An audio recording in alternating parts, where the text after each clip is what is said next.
So, hello, my name is Thijs Biersteker. I'm an ecological artist and I work together with scientists and researchers from all over the world to turn their environmental facts into interactive art installations. Because I believe something really simple, that if the research does not reach us, then how can the research teach us?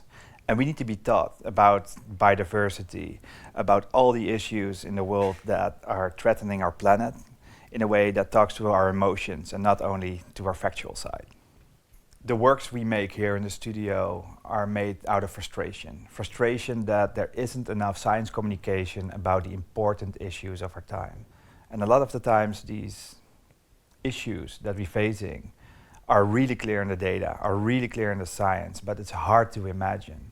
And I believe that art can help us do that. Because art, it can make these big, complex issues small and relatable again. And in doing so, it doesn't only touch our heart, but it can help us understand the bigger picture again.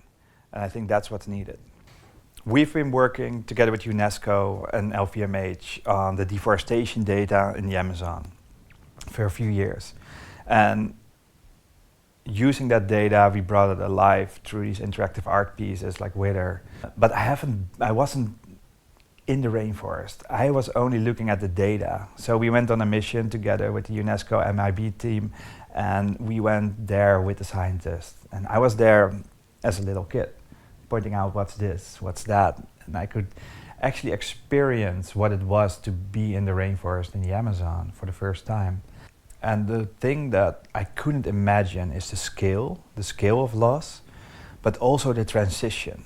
So if you move from an area where you're encapsulated in the jungle and you walk there in the rainforest and suddenly, like that, there's no more trees.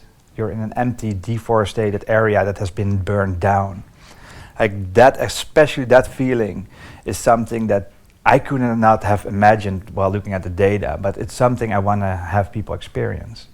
So what I built is Amazonium. So together with my team, we made a sculpture that can move up and down based on the deforestation. One time you're in this soundscape, in this immersive space between all these beautiful fabrics, and they are encapsulating you as if you were there in the jungle.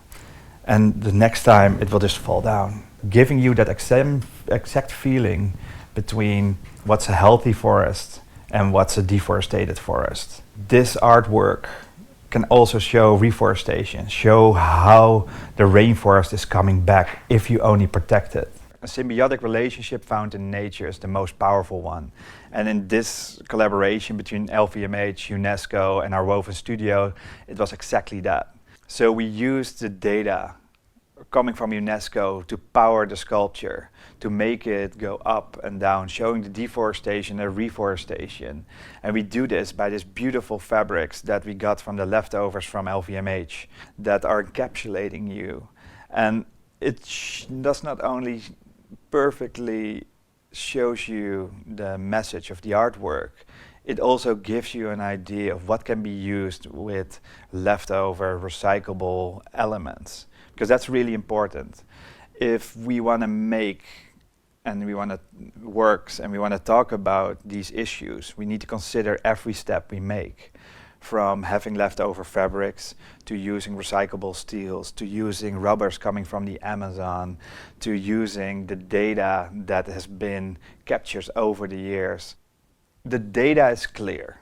The data is really clear what is happening to our planet, what's happening to our biodiversity right now, and how we can get out of it. Scientists have been harvesting data for years and finding conclusions. For me, as an artist, it's really important to use that data to drive my sculptures, to bring this data to a way that I can relate to it again and that everybody can relate to it again. So that's why I think data coming from these institutions is the most powerful soil to grow artworks on, because that's the moment you can bridge the gap between science and art, where you can bring science back into culture to a place where it belongs. Art has always had a communicational value, from the first paintings, cave paintings, to the moment that we're in now. It is there to communicate values. It's there to communicate our relationship to other things and our planet.